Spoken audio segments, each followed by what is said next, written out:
Daniel Calder was supposed to be an ordinary man living a quiet life on Redwood Lane. But on a cold autumn evening, his name suddenly became the center of a terrifying mystery. Marissa Calder had gone down to the basement and never returned, while 16-year-old Evan Calder hid upstairs listening to strange noises echo through the house. By the time Evan managed to escape through a small basement window, police had already surrounded the property after a mysterious emergency call. What officers believed was a simple welfare check quickly turned into a tense 7-hour siege. As the night grew darker and the silence inside the house continued, investigators slowly realized that something far more disturbing was hidden behind the walls of the Calder home. And when police finally forced their way inside, what they discovered beneath the house would reveal a secret that had been buried for years, one that no one in the neighborhood could have ever imagined. The evening began like any other in the quiet neighborhood along Redwood Lane. The air was cold, and the last colors of sunset were fading behind rows of modest suburban houses. Street lights slowly flickered on, casting soft yellow pools of light across the empty sidewalks. Most families had already retreated indoors for dinner, and the calm silence of the street made it seem like nothing unusual could possibly happen there. At 7:18 p.m., the stillness was interrupted inside the city's emergency dispatch center. A call came through the 911 system.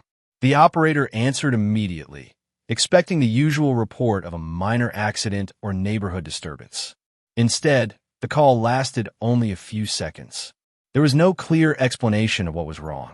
The voice on the line sounded rushed and nervous, almost as if the caller was afraid to speak. Before the operator could gather more information, the connection abruptly ended. The only useful detail recorded in the system was an address, 214 Redwood Lane. Dispatch attempted to call the number back, but the line was already dead.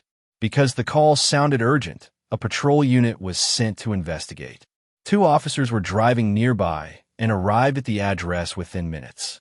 When their patrol car turned onto Redwood Lane, everything appeared calm. Houses stood quietly on both sides of the street, and nothing about the scene suggested an emergency. The house at 214 Redwood looked completely ordinary. Its porch light was on, and a dim glow could be seen through the living room curtains. No loud noises came from inside, and no one was standing outside asking for help. The officers approached the front door and knocked firmly. They waited several seconds, listening carefully. There was no response. They knocked again, louder this time, announcing their presence. Still nothing. One of the officers stepped off the porch and began walking along the side of the house to check the backyard. Within minutes of the officers noticing the basement window, the quiet street began to change. Dispatch had already classified the situation as suspicious after the strange emergency call, so additional patrol units were sent to the address.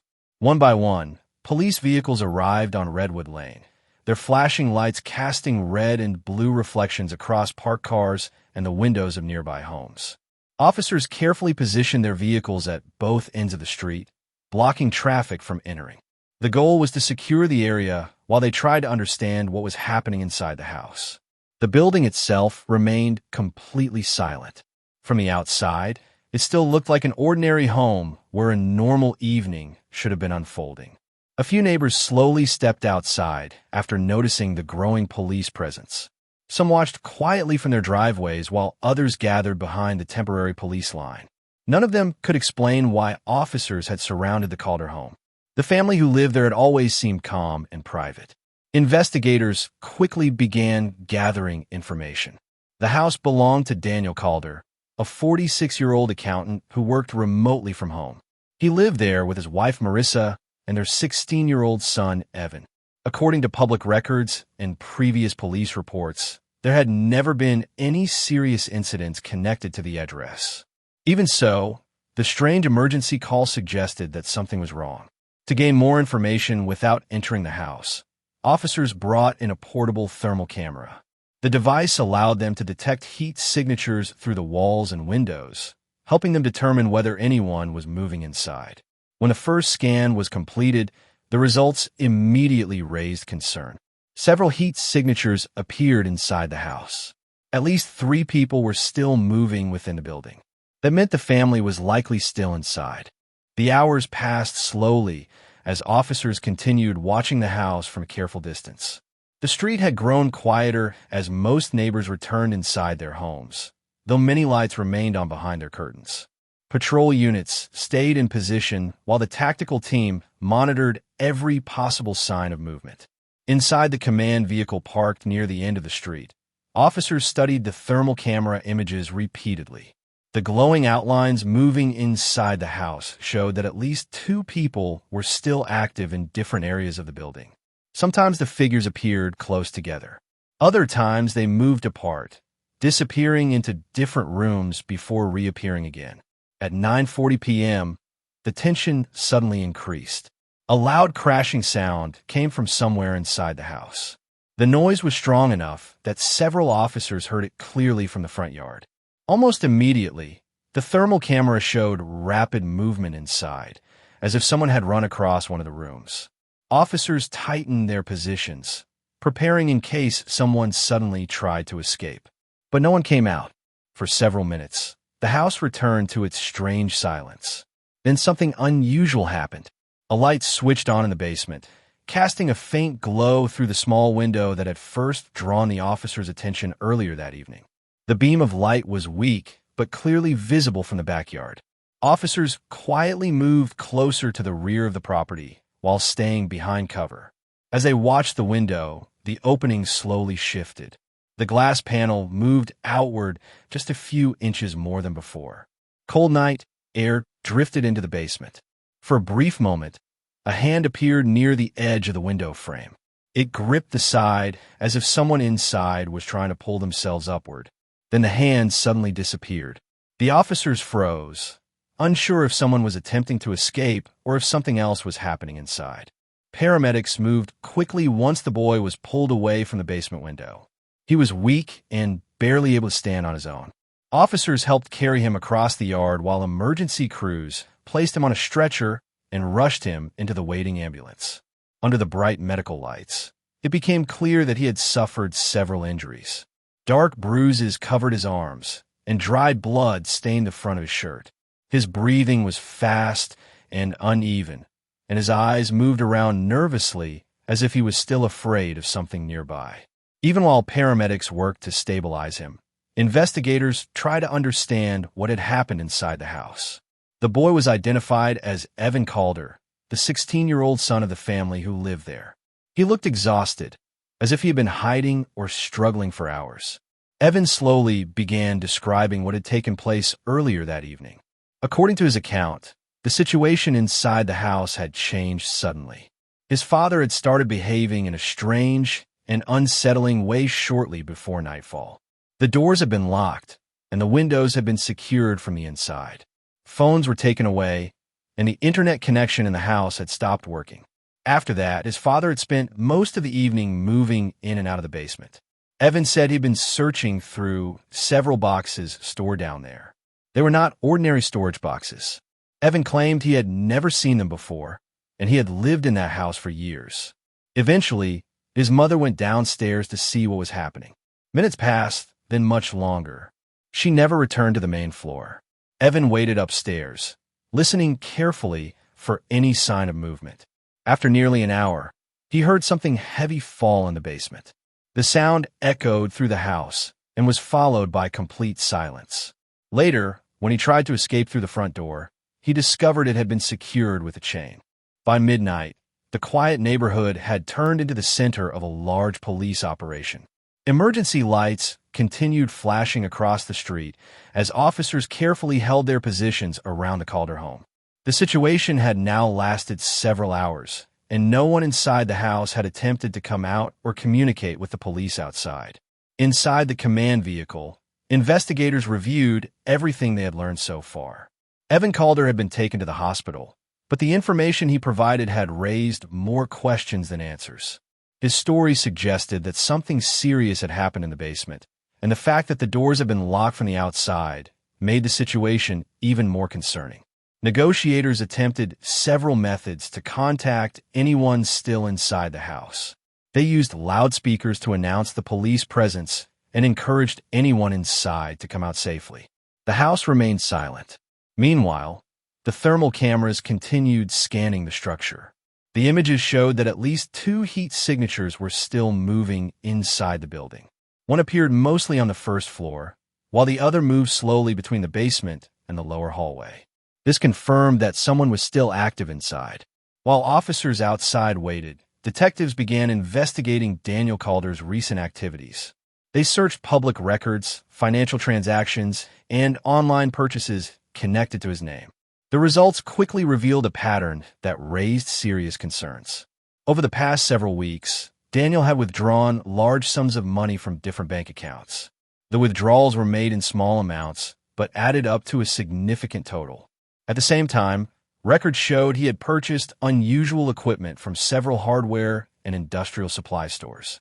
Among the items were heavy storage containers, industrial tools, plastic sheeting, and construction materials. At 1:12 a.m., after hours of waiting and careful monitoring, the decision was finally made to enter the house. Command officers believed the situation had become too dangerous to continue observing from outside. There was still no contact with anyone inside, and the movement detected by thermal cameras suggested that at least one person remained active within the building. A tactical team quietly prepared for the operation. Officers wearing protective gear approached the house from multiple sides to prevent anyone from escaping. One group moved toward the front entrance while another positioned themselves near the back door. Flashlights were kept low, and every movement was controlled and deliberate. Using specialized tools, officers forced the lock on the front door. The door swung open slowly, revealing a dark and silent hallway beyond it. For a brief moment, no one moved. Then the team stepped inside.